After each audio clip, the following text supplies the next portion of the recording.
Eu faço meditação guiada desde os meus 14 anos, não só a meditação guiada, eu também sou praticante da meditação silenciosa. Há alguns anos atrás, eu comecei a passar por algumas experiências que foram me tirando do eixo. Eu sou contadora de histórias e como narradora, eu passei por experiências na qual eu chegava diante de um grupo de adultos, quase sempre, com uma história preparada que eu ia contar, e ao chegar diante desse grupo, uma outra história começava a saltar dentro de mim, pedindo para ser contada. E quando eu tinha a possibilidade de contar essa história que estava saltando dentro de mim, eu provocava movimentos internos e experiências que me deixavam muito chocadas. A que mais me chocou foi uma experiência com uma diretora da escola, de uma escola, onde a gente estava almoçando, comendo macarronada, e tinha um conto que ficava lá dentro de mim, saltando, conta.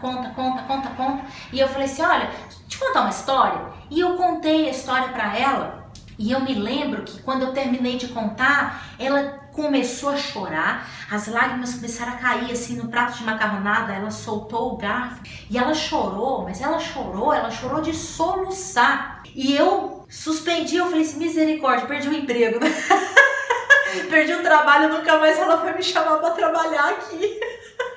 E quando ela se acalmou um pouco, ela virou para mim e disse, você não faz ideia do quanto eu precisava ouvir essa história. E aí ela me relatou o que estava acontecendo com ela e por que o conto mexeu tanto com ela. E nesse período, eu estava fazendo uma pós-graduação na arte de contar histórias. Eu queria falar sobre isso no meu TCC. Só que eu não sabia como, porque eu não entendia o que estava acontecendo. Até que conversando com uma amiga, falando que eu queria estudar sobre isso e contando para ela as experiências, ela virou pra mim e disse, você conhece constelação familiar? Eu falei, oi? Eu não, o que é isso?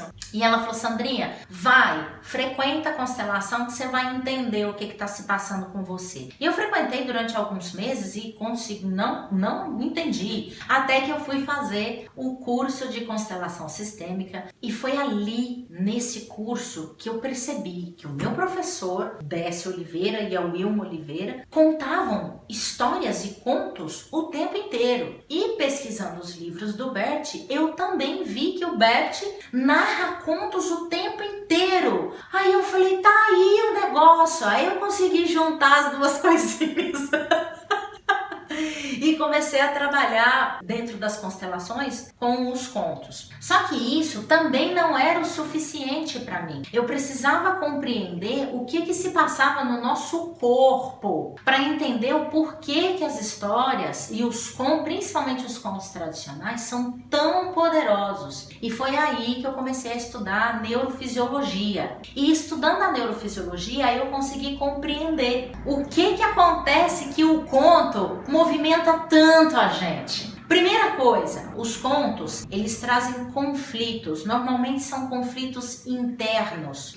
E esses conflitos internos, gente, são iguais para todos nós. Todos os contos vão encontrar um conflito em nós. E a segunda coisa é que os contos, eles trazem uma mensagem, um caminho de vida. E o que eu descobri na neurofisiologia é que os contos atravessam, eles saltam como uma ponte o nosso sistema racional, a parte racional do nosso cérebro. Então a gente não racionaliza o conto, ele não passa pelo crivo da análise crítica, ele vai direto no nosso sistema emocional e no nosso sistema reptiliano, no nosso sistema das funções mais básicas. Então ele vai atuar no nosso sistema emocional e vai emergir do nosso inconsciente os nossos conflitos e deixar uma mensagem. Como todos os contos trabalham com uma mensagem ou um caminho de vida, a gente passa por processos de aprendizagem. Qual que é a grande diferença entre uma meditação guiada, como vocês estão fazendo, como você está fazendo, e uma meditação guiada onde eu insiro um conto?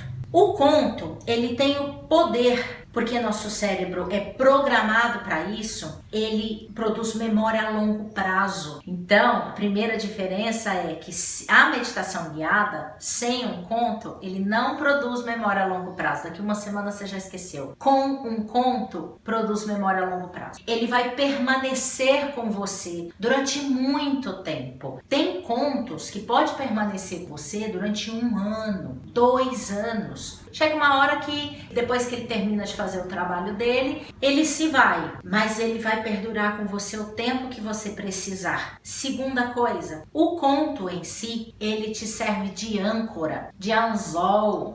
O conto pode ser, vamos dizer que ele é aquele cowboy que fica com o laço na mão, sabe? Aí o bezerro que tá lá mamando na teta da mãe, da vaca, a hora que sai por rebeldia, sabe? Desgarra e vai porque é revoltado, não sei o que, o conto faz... Vem cá, que é aqui esse lugar que você conquistou aquele dia, é aqui que você tem que ficar por enquanto. Então, a grande diferença, ou as duas grandes diferenças na meditação guiada com conto e sem conto, é que você não tem processo de aprendizagem, você tem uma movimentação interna, mas ela é momentânea, ela não é duradoura, e não há nada ali que faça você voltar, que te serve de anzol para você voltar. Já a meditação guiada, onde você coloca um conto, você tem memória a longo prazo e vai te servir de âncora. Vai ser o cowboy lá que vai te laçar quando você sair daquele lugar que você conquistou.